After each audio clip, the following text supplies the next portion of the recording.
Ben il est désarmé, il est là. Et la responsabilité. Donc je pense que non, la responsabilité moom en premier c'est la responsabilité du président. C'est-à-dire savoir décider à un temps le meilleur temps possible. Et une bonne décision.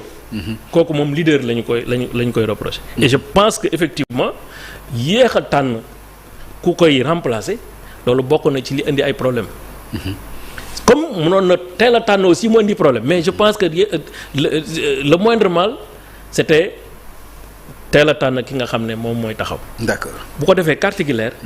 ñi war a muyal a mayo li ñu war a organiser ci parti bi ak ci gouvernement bi ñu organiser ko ba nga xam du am incertitude du am waaw man xam nga man je pense que loolu am na ci jeexital. Après nag le reste mooy peut-être que ñun dans la gouvernance on a mis peut-être trop l'accent sur le développement des infrastructures sur yenn kii yi sur les réalisations sur les trucs. Et en oubliant un peu peut-être des aspects qui paraissent être pour des Sénégalais des aspects importants mooy les aspects droits de l'homme et cetera la répression mun nañ ñëwaat bon est-ce que elle n'a pas été excessive est-ce que on l'a fait avec discernement. posé naa la question est-ce que yëpp delloo naa la ko. non loolu xam nga il faut ñu toog mais s'il vous plaît maître tontu ma si rek moo tax ma ne man je peux pas être trop péremptoire affirmatif mais je sens que peut-être parce que liggéeyu nit la ci liggéeyu nit mun na am. 10% ou 15% de dysfonctionnement ou de problème. Donc moo tax gis nga toogoon waxtaan xool évaluer situation bi. mooy fi ñu mujjee. ku nekk ñu xaar xool sa dossier lan moo ci amoon est-ce que bi ñu lay jàpp parce que loolu aussi baax na pour la police de demain. toogoon waxtaan pour la justice de demain ma ne ndax toogoon waxtaan mooy fi ñu mujjee. waaw non mooy fi ñu mujjee non moo tax ma ne la ca Cap Manuel. bon man loolu xaw ma ci dara. ok waaw loolu moom xaw ma ci dara moom waxtaan boobu ma dama foogoon leneen ngay wax mais loolu xaw ma ci dara. te déggoo ci dara. dégg kay nopp amul ku bér. voilà donc yaa ngi may wax keneen a ngi wax ci ay plateau télévision ñeneen ñaa ngi koy bind. te gëmoo ci dara. du ma gëm du ma ñàkk a gëm parce que waxtaan ak politique ci la yem ñiy def guerre fi mu ne dañuy wax Ukraine ak Russie ñu ngi waxtaan Chine bi ak États-Unis ñu ngi waxtaan. parce que da ngay de xeex mais ci suuf yéen a ngi waxtaan li tax ñu juboo première guerre mondiale ñu am toog waxtaan juboo mais waxtaan bi ci biir guerre bi lañ ko commencé loolu c'est une évidence. non mais gëmoo ci dara la nga ma wax wala. waxuma ne gëwuma ci dara dama ne awma ci firnde. xam nga awma ci firnde ak gëwuma ci dara du benn. d'accord waaw awma ci benn firnde. alors maître wax nga léegi ne yéex a tànn bi am na waaye itam bi nga tànnee ba pare comportement bi président bi am ak candidat ci biir campagne bi ba ci élection yi. yëfu nit la xam nga Macky Sall président de parti la nit la yow tey mun nga tànn ci sa biir tànn nga dem ba ci kanam mu am peut-être ay jiixi jaaxa. de deux choses l'une ou bien nga ne bon tànn naa ba pare c'est trop tard j'assume sama kii on avance. wala nga gis ne mënoo ko muñ parce que peut-être dañ la def dara. lu dëgg nga def yëfi nit nga mer wala nga gedd wala nga ne bon lii dootuma jaral ci sonn yenn sonn yi et cetera loolu mën na nekk. mais maître mais non attendez c'est-à-dire que je dama lay expliquer. ah d'accord. mais man xam lan laa bëggoon ci yow. wax dëgg yàlla dafa am ñu lay seetaan. oui ñii say nawle lañ ñii say soppe lañ ñii sa lépp lañ. oui mais buñ lay déglu ngay wax te yow nga xam li ñoom ñu xam li nga xam te waxoo ko. mais est-ce que loolu duñ la ci xeeb est-ce que duñ la xeeb ci loolu. non dama lay wax est-ce que ñun li ñu xam lépp. non waxuma li ñu xam lépp. mais waxuma li ñu xam lépp de maître waxuma nga wax li nga xam yëpp. xam nga man pour man junj doy na borom xel c'est-à-dire booy waxtaan ak nit da àgg ba ci yëf yi dëgg-dëgg mooy wax dëgg yàlla y a un problème soit à ton niveau soit au niveau de ñi lay déglu. mais dama commencé wax la ne la yow ci sa bopp mën nga tànn mbir dem ba ci biir nga jàpp ne ni nga ko defee baaxul. wala day indi coow wala day indi problème wala yow ci sa bopp sax nga am ci déception. ñaari affaire nga mun. soit nga gëmm li sëñ Mansour doon wax gëmm dóor. waaw wala nga jéem a xool pexe. wala nga wane sa insatisfaction ñetti attitude yooyu la. moo tax ma ne la affaire nit la tout dépend nag yow ban niveau de gravité wala de perception wala de réalité la déception boobu am ci yow. lu dëgg. d'accord léeg-léeg nga nekk ak sa xarit mu gis ci moom benn affaire nga naan non man lii kii yaakaaru moo ne xam nga après mu xool téléphone sax nga bañ ko jël. wala mu ne la maa ngi fay ñëw nga ne ko non aw ma temps damay dem dans le moment dans le show mais li am solo mooy après man ci li ma xam vraiment Macky Sall a accompagné la candidature de Amadou Ba. Il y a eu un temps donc où Macky Sall était à 100% avec Amadou Ba. Il y a eu un temps où ça s'est dilué peut-être à 50 ou à 40%. Et puis il y a eu un temps où, bon voilà, il a essayé quand même d'accompagner. Et ça, je le parle sous le contrôle de beaucoup de personnes qui sont là.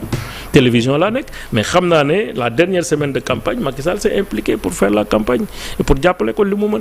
Maintenant, aussi, défaite, pour nous, défaite. Moi, les élections là, ak ni ñi ci démé, ak ni problème yi am, ak information man yi ma ci am as tout mu néew mu bari. Moi, c'était déjà au départ des élections difficiles. Difficiles. Parce que simplement, l'opinion aussi, à un certain moment, était préparée à un certain niveau. Bon, les résultats élections, mais résultat référendum, là, c'est pour nous Macky Sall ak candidat contre ñi ànd ak Ousmane Sonko ak ay ñoñom ak candidat. C'était ça. Moo tax yeneen candidat yëpp booy xool élection bi reflété wul seen valeur réelle seen valeur politique reflété wu ko parce que ils sont kenn déggu leen kenn seetaanu leen kenn déggu leen parce que c'était deux pôles pourtant c'était une élection avec combien de candidats peut-être que mat nañ 20 ci li ma jàpp lu dëgg ou avec une quinzaine mais kenn déggu leen parce que c'était un référendum foofu la Sénégal toll woon dañu toll woon ci benn cristallisation benn clivage ñi contre ak ñi nekk pour. D'accord. Voilà donc alors, et pour moi je pense ak li ma la wax fii yëpp c'était quand même devenu très difficile pour nous. OK.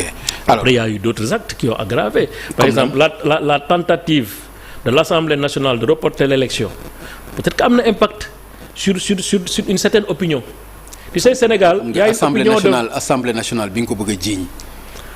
Assemblée bi nga ko bëgg a jiiñ. C'est l'Assemblée quand même. Mënoo wax leneen c'est l'Assemblée qui a pris une loi et puis Assemblée bi nga ko bëgg a jiiñ. mais nañ ko bañ a jiiñ sax kenn mais ñu ne rek le fait le fait d'avoir cherché à le fait d'avoir cherché à peut-être que am na impact sur l'opinion une certaine opinion parce que fii dafa am ñoo xam ne dañuy seetaan après ils se font une religion et en fonction de ça ils décident pour voter. te moi je sais avec les échos que j'ai eu man ci suma ay xarit ñu nekk à l'étranger ñu bon le report c'était mënuñu ko digérer c'est-à-dire c'était l'effroi pour ñoom.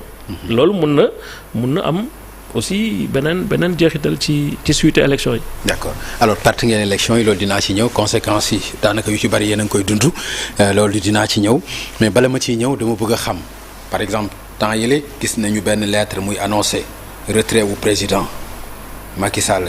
ci scène politique bi parfois sax ma dégg naa benn kilifa bu wax ni non Macky Sall génnu ci waxuñu ci lu leer c'est-à-dire comprendre wuñu exactement lan moo ci am ndax lan nga ñu ci mën a wax yow. Man en tout cas man wax dëgg yàlla waxuma ci ak Macky Sall. mais gis nga ni nga ko déggee noonu rek laa ko déggee bon xaw ma ndax dafay génn la scène politique. wala il suspend ses activités en tant que président de l'APR wala. Donc je pense que ni nga ko déggee noonu laa ko déggee lettre bi ni nga ko lire laa ko gisee. bon mais man waxuma ci ak moom waaw waxuma ci ak mais li ngay wax ni doy na waar de. ah non doy waar man dëgg man du ñu ñëw fii responsable politique bu toll comme yow. waaw mais gérer par exemple ndombo tànk yi nga gérer. ci parti bi. ci gouvernement bi. ma wax la li ma lay wax nga naan ma ni nga ko déggee Pape noonu laa ko déggee ni ko ñëpp déggee noonu laa ko déggee. lan nga bëgg ma wax la ma inventé. non waxuma nga inventé. mais loolu man mënu ma ko comprendre. doo ma expliquer loolu mooy lan. non nu ma ko mën a expliquer ni ñuy découvrir la lettre bi man noonu laa ko xam nga man yàlla dama ma bindee benn façon c'est que langue de bois laa mënul li ma sentir ak li ma xam loolu laay wax c'est-à-dire tooguma ak Macky Sall bien que depuis lors wax nañ ci téléphone mais sur cette question précisément amul acte bu ci parti bi jël. Pour l'instant c'est encore notre président de parti dégguma ci waxuma ci ak man donc li ma la mën a wax kay mooy ni nga ko gisee laa ko gisee amul beneen bu ma la mën a wax leneen wala. D'accord alors parti bi fu mu toll tey ay alliés moom daanaka ñi ci ëpp doole pare nañ ci Benno Bokk Yaakaar sax laay wax plutôt pas parti bi notamment wala parti bi sax ak ses alliés mën naa ko waxee noonu tey fi mu nekk nii APR ñooy dem ak seen en solo normalement fan la parti bi toll tey APR. fan la toll vraiment ci animation. waaw pour l'instant nag bu ñu waxante dëgg animation bi des na. da ngeen ko talul moo tax les organes ne se réunissent pas de manière régulière comme ni ñu war di def. départ yi bari na. comme vous dites aussi il y a quand même l'incertitude sur est-ce que bon le président va continuer à et je pense qu'avec la distance et au vu de ses activités sur le plan international, je pense que ça va être très difficile. Donc il faut une organisation, il faut repenser l'organisation. On est dans une phase de réflexion, lui-même est dans une phase de réflexion. On attend de voir comment on va structurer. D'accord. ba nga xam ne après dina taxaw comme parti opposition mën a liggéey li mu war a liggéey ci dëkk bi donc loolu moom ñu ngi ci dans une phase de réflexion. C'est ce qui explique d'ailleurs un peu que ak ban profilu leader. mais profil leader mooy man li ma gëm mooy profil leader boo xam ne d'abord xam na parti bi pour man c'est important xam na les règles de fonctionnement du parti am na charisme bi ak taxawaay bi muy laaj li ci des nag xam nga nit moom. ku mel ni ñan non bëri na bu ma limee day mel damay écarter. non ñett rek au moins on a une poignée de dizaines de personnes qui sont capables de diriger le parti mais je veux pas. yow ci nga bokk xam nga bëri na. diriger xam nga moo tax ma ne la leadership c'est pas leadership individuel. waaw c'est un leadership collectif. xam nga Macky Sall moom rek nii ak vision am ak xam-xamam ak lépp ak jaar-jaaram bu ñu ko bàyyee moom donc du mun def dara. donc il faut penser groupe il faut penser organisation. Il faut penser inclusivité ba nga xam ne ñëpp dañ siy bokk ñu repartir ko y a des valeurs sûres à l'APR il y a des jeunes qui sont brillants moi je l'ai toujours dit au président ay Pape Malick Ndour Birame Faye et cetera Mamadou Kassé mais c'est leur génération ils sont brillants ils sont bons donc ñooñu defe naa ne dans la reconfiguration future du parti war nañ ci jouer rôle bu am solo ñoom Thérèse Faye ñoom voilà Sémou Diouf ñoom y en a beaucoup 45 ans qui sont brillants jaar pa am parcours jaar ci opposition marqué fa ñëw ci pouvoir jouer ay rôle yu am solo nekk ay directeurs généraux nekk ay ministres et cetera nekkoon ñenn ñi ci cabinet président Macky Sall il faut savoir les mettre en orbite. ñu liggéey parce que je pense que loolu rek moo fi nekk et puis bon c'est ça peut être très facile. xam nga président Macky Sall annoncé woon na ci législative yi ñëwam ba ñëpp jàpp ni ala kulli xaal dina dikkul ba pare aussi ñu teg ci ay fan ñu gis bataaxal bu ni mel est-ce que menace d'arrestation téye ko jàpp ko yi nga xam ne ñu bari ñu ngi koy wax est-ce que du loolu moo ko reculer loo jàppaloo ni loolu mën na ko reculer loo.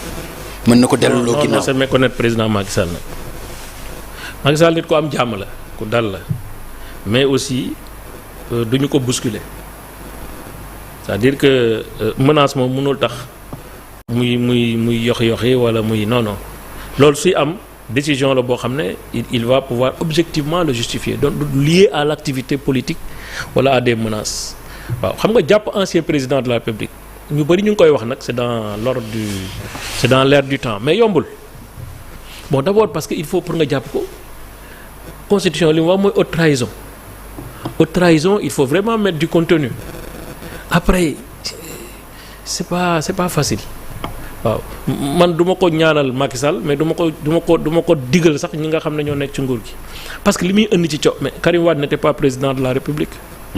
gis nga procès li mu indi ci coow ak li mu indi ci ay retournement ak li mu indi ci risque de réputation sur le pays ak sur l'image du pays ni mu retardé dëkk bi di mu indi ci ay coow ni mu indee un peu de brutalité un peu de dysfonctionnement dans l'appareil judiciaire donc loolu Hissène Habré mi rek nekkul woon sunu président pour atte ko fii rek gis nga li mu mel donc loolu moom c'est-à-dire mooy tardeel sa bopp yàq sa mandat nekk ci loo xam ne nii coow rek la lay indi. d'accord maître voilà.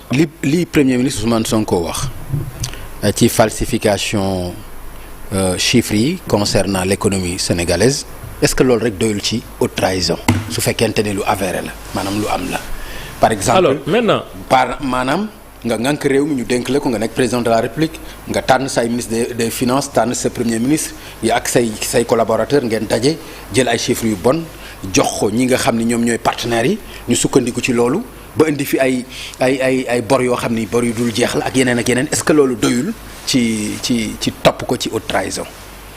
bon d'abord man loolu balaa ma ciy wax comme yëf yi mu ngi Cour des comptes dañu xaar Cour des comptes mu àddu ci mbir yi je pense mais en attendant